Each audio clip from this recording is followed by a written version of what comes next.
Hello dear students, welcome to AEC Plus digital platform of advanced engineering classes। SSC JE RRB JE और all over India हो रहे एई JEE exams के लिए हमने practice question series बनाई जिसका नाम है आगाज। और आगाज है आपके माइंड से टीसीएस पैटर्न के डर को हटाने का। बिल्डिंग मटेरियल सब्जेक्ट हमने स्टार्ट किया। बिल्डिंग मटेरियल की 4 क्लासेस हो चुकी हैं, ये 5th सेशन है बिल्डिंग मटेरियल का। हमने सीमेंट से स्टार्ट किया। सीमेंट बहुत ही इंपॉर्टेंट पोर्शन है जिसके हमने 4 क्लासेस, लगभग हमने 40 सवाल इसके कर लिए और हम आज भी सीमेंट को लेकर चलेंगे। जो भी क्वेश्चंस मुझे टीसीएस पैटर्न के मिले हैं उसको हमने इसमें डाला और assertion reasoning statement wise ESE और गेट लेवल के वो छोटे छोटे क्वेश्चंस जो आ सकते हैं उनको डाल के मैंने ये सीरीज आपके लिए लाया हूं। चलिए स्टार्ट करते हैं अपने सेशन को। ओके, क्वेश्चन नंबर 1 क्या बोल रहा है कि the ratio of cement sand mortar preferred in load bearing walls construction is. Load bearing wall construction में क्या रेशियो रहेगा किसका? सीमेंट सैंड का। किसमें? मोर्टार में। तो हमारा कीवर्ड क्या है सर? हमसे पूछ रहा है किसके बारे में? हमसे पूछ रहा है सीमेंट सैंड मोर्टार के रेशियो के बारे में पूछ रहा है। और किसके लिए? लोड बियरिंग वॉल के लिए। तो लोड बियरिंग वॉल क्या सर? लोड बियरिंग वॉल की सबसे पहले एक खासियत जानो, इसमें स्लेंडरनेस रेशियो इसका होता है 27। क्लियर? ये भी सवाल पूछा जाता है। लोड बियरिंग वॉल का स्लेंडरनेस रेशियो होता है 27। क्लियर? ऐसी मैसनरी वॉल जो लोड को बियर करने के लिए यूज की जाए वो है लोड बियरिंग वॉल। इसमें बोला गया है कि कितना आपके लिए क्या लेना है सीमेंट सैंड मोर्टार का रेशियो। तो स्टैटिक सवाल है, याद होना चाहिए। तो 1:6 लेना है। क्लियर है? ठीक है। मैंने क्या किया, मैंने सब कुछ, इस क्वेश्चन को तो ये कर लिया, मैंने सब कुछ आपके लिए लाके दे दिया। कहां कहां मोर्टार का रेशियो पूछता है, एक ही सवाल से सब कुछ क्लियर करके जाओ। क्या? नीचे से पढ़ना शुरू करो। इंटरनल आपको दिख रहा होगा, हाँ ठीक है। Internal brick wall plastering. अगर इंटरनल ब्रिक वॉल की प्लास्टरिंग कर रहे हो, क्या अंदर वाली वॉल, अंदर वाली वॉल मतलब घर के जो अंदर जो वॉल रहती है उसकी आप प्लास्टरिंग कर रहे हो। और क्या है? फाइन सैंड अवेलेबल है तो 1:6 क्या लोगे आप? 1:6 लोगे आप। इसका रेशियो लोगे सीमेंट और सैंड का। 1 पहले लिखा है सीमेंट का, बाद में लिखा है सैंड का। क्लियर? सिमिलर अगर कंडीशन होती, लेकिन अगर फाइन सैंड आपके पास नहीं है और आपको इंटरनल वॉल की क्या करनी है? प्लास्टरिंग करनी है, तो आप 1:5 का क्या लोगे? इसमें सीमेंट सैंड का क्या लोगे सर? इसमें लोगे आप रेशियो लोगे 1:5 का। ओके, नाउ अब एक्सटर्नल ब्रिक वॉल है। एक्सटर्नल मतलब बाहर की वॉल है। उसमें क्या है? आपको प्लास्टरिंग करनी है और सीलिंग, जो बाहर की वॉल पे सीलिंग है उस पर प्लास्टरिंग करनी है। तो 1:4 का क्या ले लोगे आप? सीमेंट सैंड का रेशियो लोगे। क्लियर? 4 चीज। और पांचवी चीज क्या लिखी है, सॉरी चौथी चीज क्या लिखी है? For external walls prone to severe climate condition, मतलब एनवायरमेंट कंडीशन खतरनाक है, सीवियर है। मतलब फॉर एग्जांपल जैसे सी कोस्ट पे अगर कोई बनाया है तो सी कोस्ट की जो वहां पर क्या होता है सर? वहां केमिकल अटैक्स ज्यादा होते हैं। क्लियर? क्लोराइड सल्फेट अटैक्स ज्यादा रहते हैं, ऐसी वॉल है। या फिर रेनी, ज्यादा रेन होता है तो वहां भी सीवियर कंडीशन हो गई। ठीक है? तो क्या बोल रहा है? सीवियर क्लाइमेट कंडीशन में क्या? रिपेयर और for repair work. Severe climate condition हो और एक्सटर्नल वॉल के रिपेयर वर्क की बात करें तो 1:3, यहां लिख दे रहा हूं मैं एक जगह, 1:3 का रेशियो लोगे सीमेंट सैंड का। क्लियर बात? ये बात समझ में हमें आती है। क्लियर? एक क्वेश्चन किया, 4 चीजें और हमने जान ली। नीचे आगे चलो, क्या क्वेश्चन नंबर 42 क्या बोल रहा है? What is the main advantage of using 53 grade OPC in fast paced construction. Fast paced construction मतलब रैपिड कंस्ट्रक्शन। कैसा? रैपिड कंस्ट्रक्शन मतलब जल्दी जल्दी जहां पर हमें काम करना है, रैपिड कंस्ट्रक्शन अगर हो रहा है तो आप बताइए कि ग्रेड 53 ग्रेड से आपको क्या मिलेगा? Enhanced durability. हाँ, ड्यूरेबिलिटी एनहेंस्ड होती है अगर 53 हायर ग्रेड है ना। ओपीसी 33, 43, 53 क्या हायर ग्रेड। इसको कहाँ यूज करते थे? मैंने बताया था आपको, जहां पर हाई स्ट्रेंथ की रिक्वायरमेंट है, मास कंक्रीट वर्क चल रहा हो, जैसे फॉर एग्जांपल अबटमेंट्स की डिजाइन करनी है, पियर्स बनाना है, फुटिंग, फाउंडेशन, बड़ा बड़ा काम करना है, वहां स्ट्रेंथ ज्यादा चाहिए तो क्या 53 यूज किया। तो higher early strength, yes higher early strength ये देता है। क्लियर बात? लोअर कॉस्ट, कॉस्ट तो कम नहीं है भाई, अच्छा खासा पैसा इसमें लगता है। क्लियर है? ओके। बेटर वर्केबिलिटी नहीं, बेटर वर्केबिलिटी नहीं है इसमें। इसकी क्वालिटी ये है कि ये बेटर वर्केबिलिटी नहीं देता। ये क्या मतलब अच्छी वर्केबिलिटी, बेटर मतलब ज्यादा, मतलब किसके कंपैरिजन में 33 43 के कंपैरिजन में कम है।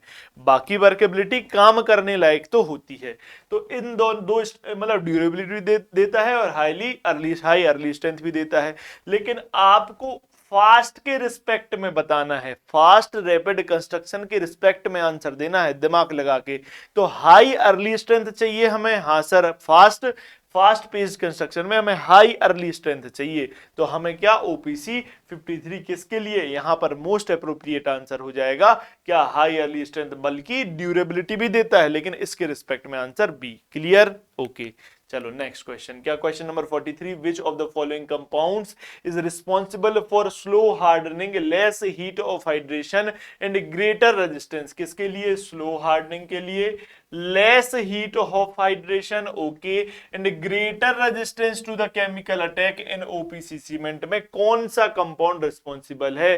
तो जहां भी बात आ जाए slow heat of hydration, less heat of hydration, या जो क्या कहते हैं लार्ज मतलब लेटर स्ट्रेंथ, जो लेटर स्ट्रेंथ दे लो हीट ऑफ हाइड्रेशन के लिए, तो ये सब कौन देता है? C2S डाई कैल्शियम सिलिकेट या बेलाइट इसको भी हम बोलते हैं। क्या है ये? C2S di calcium silicate. Clear है? इसका दूसरा नाम क्या था? इसको हमने बेलाइट भी बोला था। क्लियर है? ठीक है, ओके। नाउ अब बोलता है क्या, मैंने क्या किया, आपको लास्ट क्लास में भी क्या किया था, सारे कंपाउंड्स रिवाइज करा दिए थे। आपको फिर से मैं बता रहा हूं, एक बार इसको फिर से आप पढ़ लेना, क्योंकि बहुत क्वेश्चंस मिलते हैं। मैं साइड हो जा रहा हूं, स्क्रीनशॉट भी आप ले सकते हैं। क्लियर? ये देखो मैंने चारों कंपाउंड के बारे में फिर से लिख दिया है। आपका क्या था सर? डाई कैल्शियम सिलिकेट के बारे में पढ़ना था। ये देख लो, क्या it is about 25 to 40% normal, 32% रहता है। क्लियर है? It hydrates and hardens slowly, ये वर्ड इंपॉर्टेंट है C2S के रिस्पेक्ट में, क्या स्लोली हाइड्रेट और हार्डन होता है। Clear? And takes a long time to add the strength, ज्यादा समय लगता है इसको स्ट्रेंथ ऐड करने में। क्लियर है? इसे मास कंक्रीट वर्क में यूज करते हैं क्योंकि लेटर स्ट्रेंथ इसमें ज्यादा होती है। ओके चलो ये भी आप पढ़ लेना। ठीक है, क्वेश्चन नंबर 44, क्या in which process of manufacturing of cement are the raw materials ground, mixed and fed to rotary kiln in the dry state? तो देखो हम जानते हैं सीमेंट बनाने की दो प्रोसेस, कौन सी? ड्राई प्रोसेस और क्या वेट प्रोसेस। तो यहां तो सीधा आंसर ही बोल रहा है ड्राई स्टेट में कब डालोगे आप, तो ड्राई स्टेट में कब यूज करोगे सर? ड्राई प्रोसेस में। ये तो कोई आप मतलब उसमें वही नहीं है, गुंजाइश ही नहीं कंफ्यूजन की। तो ये तो आपको पता चल गया, सवाल से ही पढ़ लोगे तो समझ में आ गया।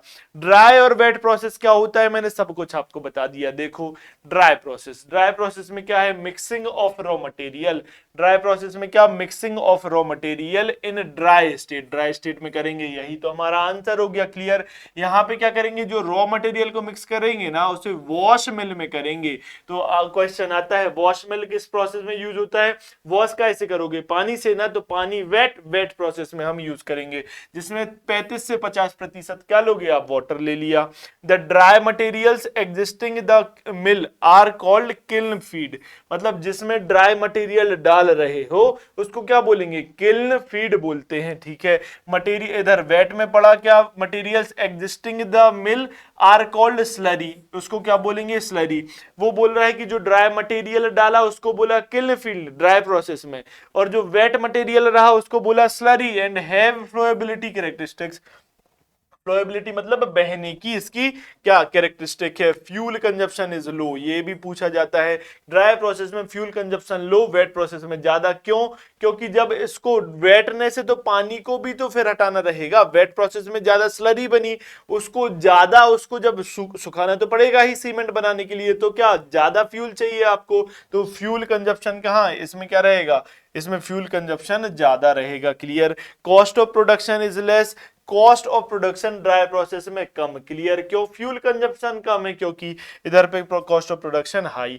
ठीक है, capital cost is high due to blenders, इधर ब्लेंडर्स लगाए जाते हैं क्योंकि डायरेक्ट आप क्या कर रहे हो, डायरेक्ट जो मटेरियल है उसको डाल रहे हो किल्न में और उधर ब्लेंडिंग चल रही है, तो ब्लेंडर्स लगाने के लिए ज्यादा कॉस्ट लगेगी। यहां पर capital cost of establishment is comparatively less, इसके कंपैरिजन में कम है। ठीक है, size of the kiln needed for the manufacturing of of the cement is smaller. यहाँ पे जो सीमेंट मैन्युफैक्चरिंग के लिए जो साइज चाहिए किल्न की वो स्मॉल लगेगी। Size of the kiln needed for the manufacturing of the cement is bigger, इधर ज्यादा लगेगी। Difficult to control the mixing of raw material so it is difficult to obtain better homogeneous material. मतलब इधर control कर पाना क्या है, इधर मतलब कंट्रोलिंग कम है, इसलिए बेटर होमोजेनियस मटेरियल नहीं मिलता। ये इस साइड ड्राई का पढ़ रहा हूं, यहाँ ड्राई का पढ़ रहा हूं, ये वेट का लिखा है, क्लियर है? ओके, ये ड्राई और ये ड्राई का वो वेट का, ठीक है। क्या लिखा है? Raw materials can be mixed easily so a better homogeneous material can be obtained. यहाँ होमोजेनियस मटेरियल मिलेगा, ये सवाल पूछा गया है। होमोजेनियस मटेरियल वेट प्रोसेस में मिलता है, ड्राई प्रोसेस में होमोजेनिटी उतनी अच्छी हमें नहीं मिलती। The cost of excavation and grinding raw material is high, ये हाई है इधर, cost of excavation and grinding क्या high, and the cost of excavation and grinding raw material क्या इधर लो रहेगी, क्लियर है? ये मैंने आपको ड्राई वेट प्रोसेस से सवाल बनते हैं, एक जगह सब कुछ बता दिया, एक बार और आप रीडिंग मानना, समझ में आ जाएगा, क्लियर है? ओके चलो next question number 45, which of the following statements regarding Portland pozzolana cement is incorrect. Incorrect पूछ रहा है, पहला नंबर तो ये देखो, मैं हमेशा बोलता हूं आपको ध्यान से पढ़ना है, करेक्ट पूछ रहा कि इनकरेक्ट, क्लियर? इनकरेक्ट आपसे पूछ रहा। हमारा कीवर्ड यहां पर क्या है? हमारा कीवर्ड है sir Portland pozzolana cement, PPC, clear? Okay, तो पोर्टलैंड पोज़ोलाना क्या ऐसा मटेरियल है जो सीमेंट या सैंड को रिप्लेस कर दे? तो पोज़ोलानिक मटेरियल कौन सा है जो हम जानते हैं? हम जो जनरली पोज़ोलानिक मटेरियल को जानते हैं वो है फ्लाइश, फ्लाइश या बोल दो इसको क्या हिंदी में क्या बोलते हैं, राख। कहां पर? ब्लास्ट फर्नेस स्लैग में जो बस्ती है लास्ट में जो व्हाइट व्हाइट मटेरियल मिलता है उसको बोलते हैं फ्लाइश, क्लियर? पढ़ो, इनकरेक्ट बताना है इसके रिस्पेक्ट में, पढ़ो। The long-term strength of PPC beyond a couple of months is higher than that of the ordinary Portland cement if enough moisture is available for continued pozzolanic action।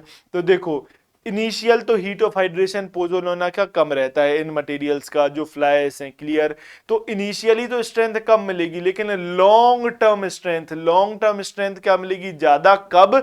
जब enough water available रहेगा। Water ही तो hydration कराएगा, hydration होगा, heat of hydration निकलेगी, उससे क्या होगा? उससे ही तो स्ट्रेंथ मिलेगी। तो जितना ज्यादा पानी लास्ट में मिलता रहेगा पोज़ोलानिक मटेरियल को हाइड्रेशन करने के लिए, उतनी ज्यादा लॉन्ग टर्म स्ट्रेंथ मिलती है पोज़ोलानिक पोर्टलैंड सीमेंट में, क्लियर? तो ये स्टेटमेंट तो सर सही लिखा हुआ है, ये वाला स्टेटमेंट सही है, लेकिन वो पूछ रहा है इनकरेक्ट। अगर आप इसको नहीं पढ़ते तो यही, अगर आपको जानकारी होती तो यही लगा के आप पेपर अपना सिंपल कराते, लेकिन पूछ रहा क्या? इनकरेक्ट। देखो दूसरा क्या? Fly is a pozzolanic material used for the manufacture of PPC. ये तो सिंपल बात है, हम जो पोज़ोलानिक मटेरियल को जो हमारे जहन में बैठा है कि क्या होता है, फ्लाई होता है, ये तो बात वही लिख दी है उसने। PPC produces more heat of hydration then ordinary Portland cement. गलत, मोर हीट ऑफ हाइड्रेशन थोड़ी ना प्रोड्यूस करता है, ये less heat of hydration produce करता है, तो ये स्टेटमेंट हो गया गलत। Okay, PPC is useful in marine and hydraulic structure. Marine और हाइड्रोलिक स्ट्रक्चर में पोर्टलैंड पोज़ोलाना सीमेंट यूज होती है। यस, ये बात बिल्कुल सही है, तो ये स्टेटमेंट सही, तो गलत पूछ रहा था, तो option number C is correct, क्योंकि इनकरेक्ट स्टेटमेंट ही सी है। क्लियर बात? ठीक है, समझ में आती है बात? ठीक है, चलो आपको मैंने क्या किया, एक जगह पूरा पोर्टलैंड पोज़ोलाना से जो भी आ सकता है ना, मैंने ये लिख के दे दिया। आप अभी तो स्क्रीनशॉट ले लो अपनी कॉपी में, एक जगह पीपीसी के नीचे ये सब लिख लेना, क्लियर है? कैसे बनती है ओपीसी में? सर जब आप क्लिंकर में 10 से 15% ऑफ पोज़ोलानिक मटेरियल मिला दोगे, किसकी जगह? सीमेंट की जगह, तो क्या बन जाएगा? ये बन जाएगी पीपीसी बन जाएगी, क्लियर? ये सब आपको प्रॉपर्टीज लिखी हुई हैं। Higher water tightness, low heat of hydration, reduces the cost, higher resistance against chemical attacks like chloride and fluoride, chloride and sulphate, higher resistance against volume changes, a slower rate of gain of structure strength, ठीक है? फिर उसके बाद increases the shrinkage को increase कर देगी, clear है? Reduces the permeability, reduces blending, bleeding भी रिड्यूस कर देती है, क्लियर बात? ये आपको याद रखना है पोर्टलैंड पोज़ोलाना सीमेंट के रिस्पेक्ट में। Okay, next question number 46, as a precautions in cold weather concreting cement containing blank should be selected. तो देखो कोल्ड वेदर कंक्रीटिंग कंक्रीटिंग, इसका जिक्र हमने पहले भी किया है। कब किया है? जब हम बोल रहे थे कि कोल्ड वेदर कंक्रीटिंग में कौन सी सीमेंट यूज होती है सर, हम बोल रहे थे RHC, that is rapid hardening cement, और extra rapid hardening cement use कर लो। एक्स्ट्रा रैपिड कैसे हुई सर? इसमें CaCl2 एक्सीलरेटर हमने क्या किया था? यूज कर लिया था, तो ये हो गई एक्स्ट्रा रैपिड हार्डनिंग सीमेंट। यहां पर क्या cold weather concreting, cold weather से कैसे समझो? कोल्ड वेदर कंक्रीटिंग में हीट ऑफ हाइड्रेशन क्या कम मिल पाती है, क्यों? ठंडा माहौल है, हीट इवॉल्व नहीं हो पाती है, क्लियर बात। तो हमें चाहिए कि हीट ऑफ हाइड्रेशन अगर कम मिल रही है तो हमें स्ट्रेंथ कम मिलेगी, अर्ली स्ट्रेंथ हमारी कम हो जाएगी, क्योंकि टाइम लगेगा कोल्ड वेदर कंक्रीटिंग में हीट ऑफ हाइड्रेशन को इवॉल्व होने के लिए। तो हम चाहेंगे जल्दी से जल्दी ऐसा कोई मटेरियल मिल जाए जो हमें हीट रिलीज कर दे और क्या हो, हमारा अर्ली स्ट्रेंथ मिल जाए। तो क्या चाहिए?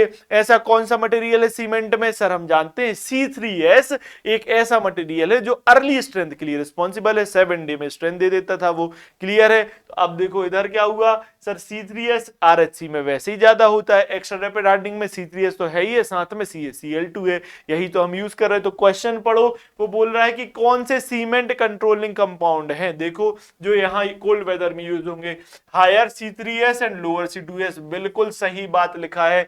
लोअर C3S गलत, higher C3S and higher C2S तो नहीं, लोअर C2S, अभी बताता हूं। लोअर C3S ये भी गलत बात हो गई। देखो लोअर C2S क्यों? C2S अभी हमने पढ़ा स्लो सेटिंग के लिए responsible, low heat of hydration, तो हम चाहते हैं कम से कम C2S रहे ताकि कोल्ड वेदर में जल्दी से जल्दी क्या मिले सर, हमें हीट ऑफ हाइड्रेशन जल्दी से जल्दी मिले। तो option number A is correct, clear, बात समझ में आती है। चलिए next question number 47, which of the following types of cement gives 1 day strength that is equal to the 3 day strength of OPC with the same water content? तो बोल रहा है कौन सी सीमेंट है जो जितनी स्ट्रेंथ ओपीसी 3 दिन में देता था उतनी ही स्ट्रेंथ वो वाली सीमेंट 1 दिन में दे दे, तो उस सीमेंट का नाम बताओ। तो ऑर्डिनरी पोर्टलैंड सीमेंट है क्या? नहीं सर, वही तो पूछ रहा है, ये तो गलत लिख दिया। रैपिड हार्डनिंग सीमेंट है, यस रैपिड हार्डनिंग सीमेंट की जो 1 डे स्ट्रेंथ है, 1 डे स्ट्रेंथ किसकी? RHC की, वो इज इक्वल टू होती है जो 3 दिन में स्ट्रेंथ दे पाता है, कौन? OPC, उसके बराबर होती है, क्लियर बात, ये बात समझ में। लेकिन अल्टीमेट स्ट्रेंथ की बात करें, अल्टीमेट स्ट्रेंथ मतलब जो फाइनल स्ट्रेंथ मिलेगी वो सारी सीमेंट्स की अल्टीमेट स्ट्रेंथ क्या रहती है? सेम रहेगी। अल्टीमेट स्ट्रेंथ सारी सीमेंट की ऑफ ऑल सीमेंट्स सेम रहेगी अल्टीमेटली। तो आपको कहां? भगवान के पास ही जाना है, तो अल्टीमेट स्ट्रेंथ क्या भाई? सबकी सेम रहेगी, क्लियर बात, ये याद रखना, पूछा जाता है। इधर 1 डे स्ट्रेंथ तो मान के चलो ठीक है, तो रैपिड हार्डनिंग ये गलत, तो आपका बी आंसर हो गया। अभी मैंने क्या किया, मैंने आपको सब कुछ क्या क्या रिलेशन है जान लो। क्या? 1 day strength of rapid hardening cement RHC, 3 day strength of OPC होगा विथ सेम, क्या मेन इंपॉर्टेंट है? वाटर कंटेंट सेम होना चाहिए, मतलब उतना ही वाटर कंटेंट रहेगा, लेकिन ये क्या कर देगी? ज्यादा स्ट्रेंथ जल्दी दे देगी, कौन? RHC। The final setting time RHC का क्या होता है? लेस देन 600 मिनट या लेस देन 10 आवर्स होता है, ठीक है, RHC का, क्लियर, लेस देन इक्वल मान लो, ठीक है। Where the final setting time, high alumina cement का फाइनल सेटिंग टाइम क्या बताया था? 5.5 आवर, 5 आवर और 5.5 आवर, ठीक है। और IST क्या बताया था? हाई एल्यूमिना सीमेंट का IST मैंने आपको बताया था कितना? 3.5 आवर, ये भी पूछा गया है, क्लियर है। नाउ क्या बोल रहा है? Compressive strength after 3 days, that is 72 घंटे के बाद, क्या? The compressive strength of RHC कितना? ग्रेटर देन 27 मेगापास्कल होता है। IS कोड RHC के लिए मैंने क्या बताया था? 8041-1990 बताया था, क्लियर। उसके बाद क्या? The compressive strength of high alumina cement कितनी होती है? Greater than 45 megapascal. ये पूछी गई वैल्यूज हैं इसलिए दी हैं, टाइम पास नहीं करा रहा मैं आपको, एक एक चीज पूछी गई है इसलिए दे दिया। हाँ, इसकी compressive strength greater than 35 megapascal होता है। IS कोड 6452-1989, IS कोड बहुत TCS पूछता है, एक जगह कॉपी बना लो, मैंने बोला था कॉपी के शुरू के पेजेस में सिर्फ और सिर्फ IS कोड लिखते जाना, मैं जो भी बताता जाऊंगा, क्लियर है। चलो नेक्स्ट आगे बढ़ो। नेक्स्ट ये देखो, और जो जो सीमेंट्स है मैंने सारी आपको एक जगह लाके रख दी। इनकी प्रॉपर्टीज आप स्क्रीनशॉट लो, आपको पढ़ लेना है। Hydrophobic cement, rapid hardening cement, quick setting cement, white cement, उसके बाद लो हीट पोर्टलैंड सीमेंट, ठीक है, सल्फेट रेजिस्टेंट सीमेंट और हाई एल्यूमिना सीमेंट। इनके बारे में एक जगह मैंने लिख दिया, आप पढ़ लेना, ठीक है। क्वेश्चन नंबर 48 नेक्स्ट पे आता हूं। क्या? Identify whether the following statements are true और फॉल्स। ये फॉलोइंग स्टेटमेंट सही है गलत, पढ़ो। क्या? In prefabricated, prefabricated मतलब क्या? प्री का मतलब पहले, फैब्रिकेटेड मतलब बना हुआ, क्लियर है।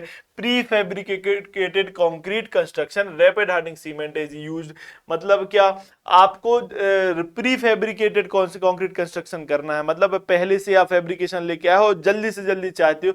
प्री फैब्रिकेशन मतलब पहले से बना के लाए हो सब कुछ, ढांचे उसमें आपका जो खांचा बना हुआ है पहले, उसमें बस अब आपको कंक्रीटिंग करनी है, तो जल्दी से जल्दी आपको क्या चाहिए? स्ट्रेंथ। तो रैपिड हार्डनिंग सीमेंट यूज होगी, यस।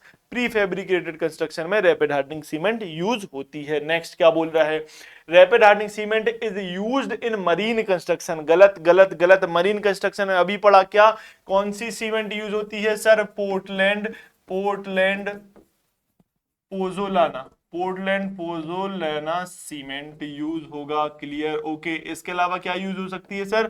और पोर्टलैंड स्लैग सीमेंट भी यूज हो सकती है। कौन सी? पोर्टलैंड स्लैग सीमेंट भी यूज हो सकती है, क्लियर। और कौन सी सर? सल्फेट रेजिस्टेंट सीमेंट भी यूज होती है। क्या? Sulphate sulphate sulphate resistant cement भी यूज होती है, क्लियर क्लियर, ये भी यूज होती है। तो ये तो नहीं होती, तो ये बात तो गलत हो गई। तो सिंपल ढूंढ लो, क्या? Statement 1 is true, statement 2 is false. सज्जन व्यक्ति था, पहले में दिया, आगे पढ़ने नहीं, क्लियर क्लियर। चलो आगे बढ़ो।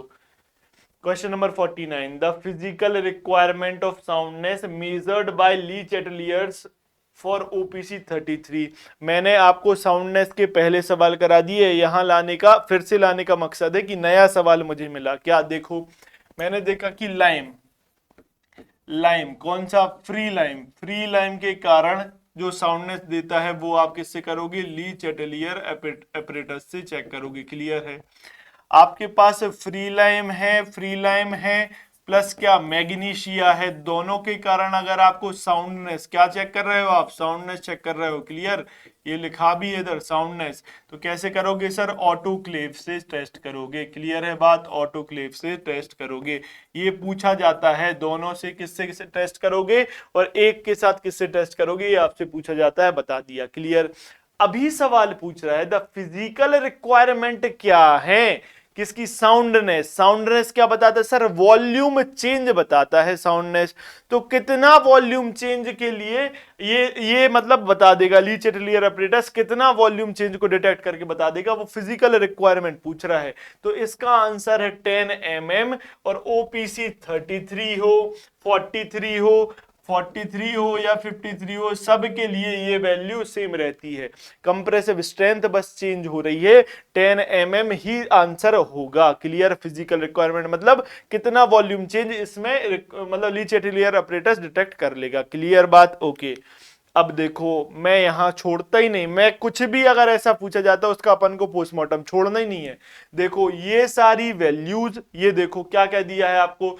फिजिकल रिक्वायरमेंट कौन कौन सी है सर? साउंडनेस, फाइन, पहले तो आप स्क्रीनशॉट ले लो, एक जगह आपको मिल गया सब कुछ, क्लियर। देखो soundness, fineness, specific surface area, किससे स्पेसिफिक सरफेस एरिया से क्या बताते हो आप? फाइननेस, क्लियर, ये दे दिया। Setting, setting time, setting time के बारे में बात करी तो सेटिंग टाइम में इनिशियल सेटिंग टाइम और फाइनल सेटिंग टाइम, ठीक है। उसके बाद आया कंप्रेसिव स्ट्रेंथ की बात करी, not less than 72 plus minus 1 hour, 168 plus, ये ऐसे ही दे के पूछ लेगा। तो आपको याद रखना 168 plus minus 2 hour, 672 plus minus 4 hour, clear. ये मेथड ऑफ टेस्टिंग एक जगह लिख के बता दी, साउंडनेस के लिए ली चैटलियर और क्या? ऑटोक्लेव।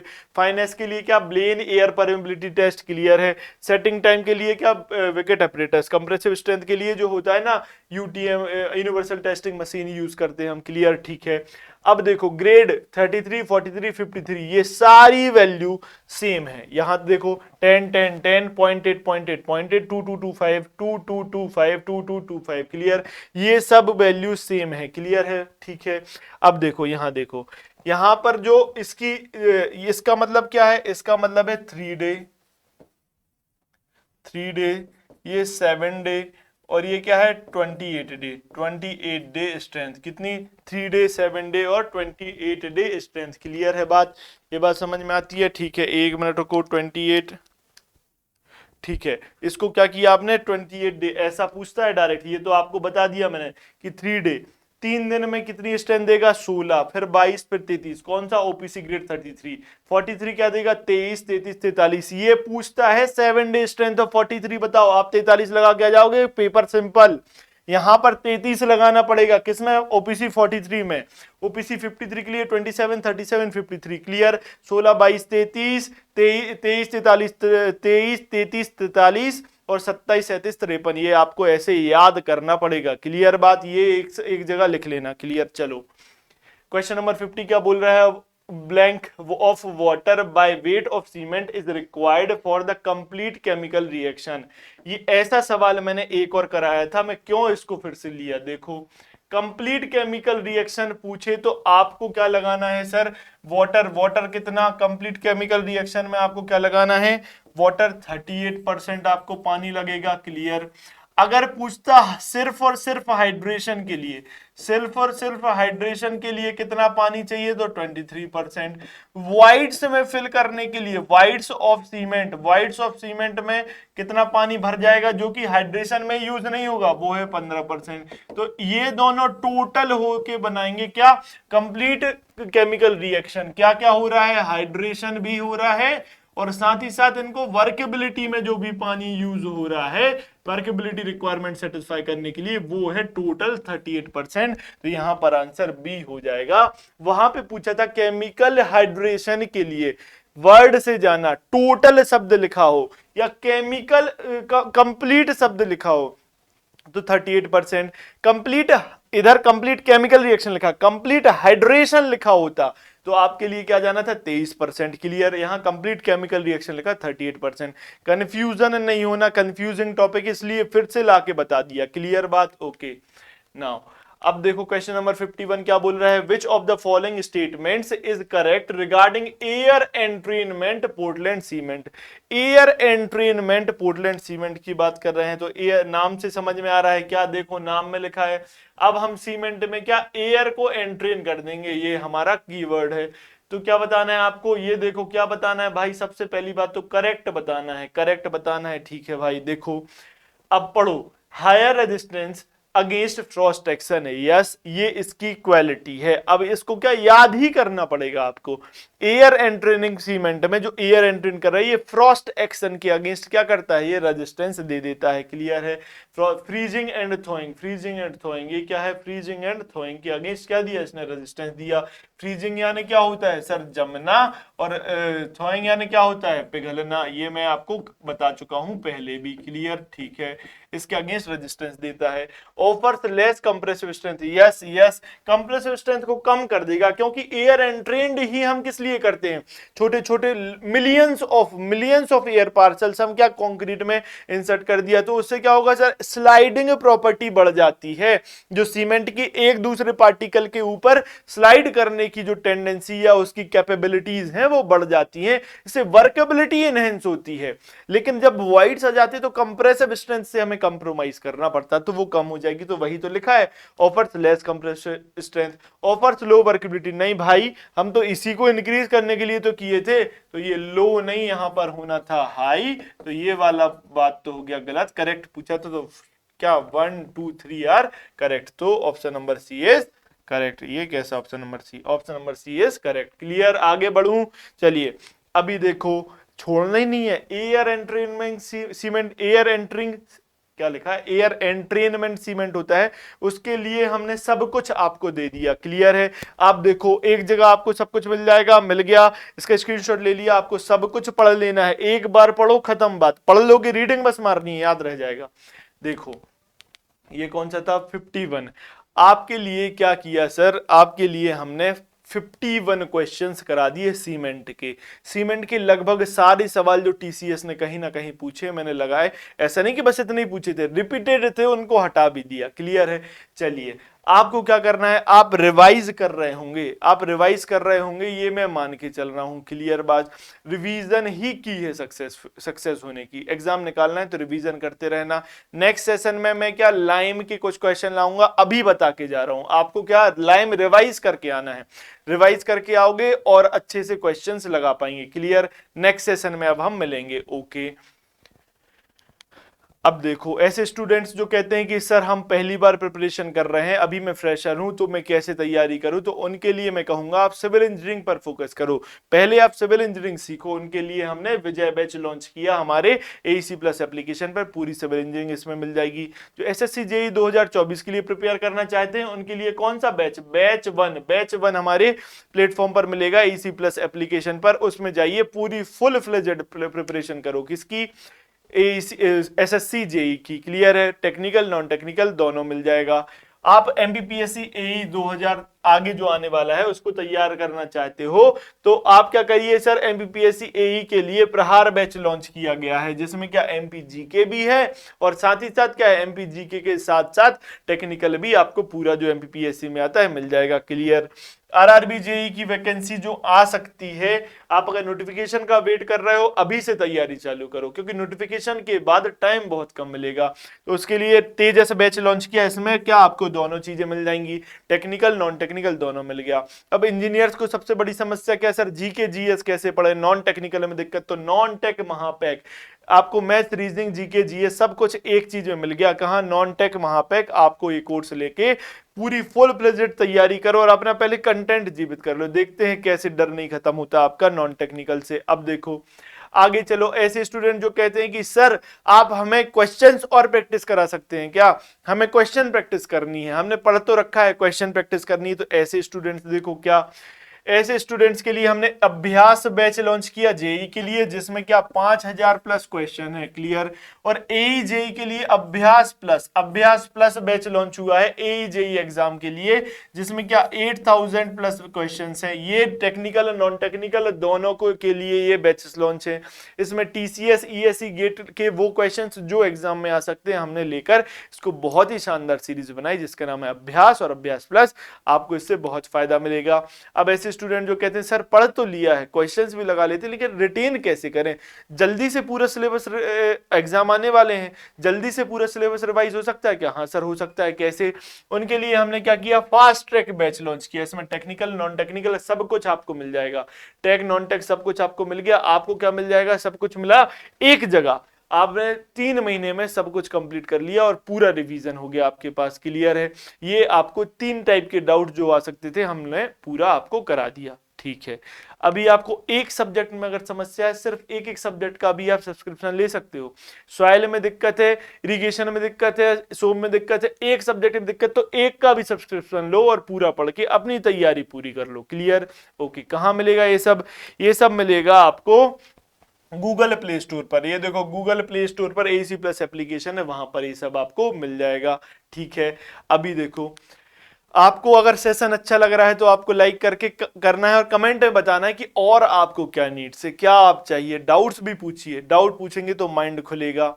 ठीक है, चैनल की नोटिफिकेशन की घंटी बजाओ और क्या सब्सक्राइब कर लो, क्योंकि सोते रहते हो मुझे पता है, इंजीनियर मैं भी हूं और आप भी, तो आपको क्या है, आपको उठाना पड़ेगा। तो हमारी टीम आपका के लिए उठा भी देगी भाई, स्पून फीडिंग तो कर ही रहे हैं, उठा देगी। आपको टाइमली क्लासेस लेना, नहीं तो बैकलॉग हो जाएगा, फिर दिक्कत आती है एग्जाम के टाइम। क्लियर, ये तो चलो ठीक है, फालतू बातें सब। सुनो, आपको रिवाइज करके आना है, आगे जब आओगे तो रिवीजन ही की है सक्सेस की, आपको रिवाइज करके जरूर आना है। लाइम आगे पढ़ाऊंगा, लाइम के क्वेश्चंस कराऊंगा, आपको लाइम रिवाइज करके आना, रिवीजन के बिना मत आना।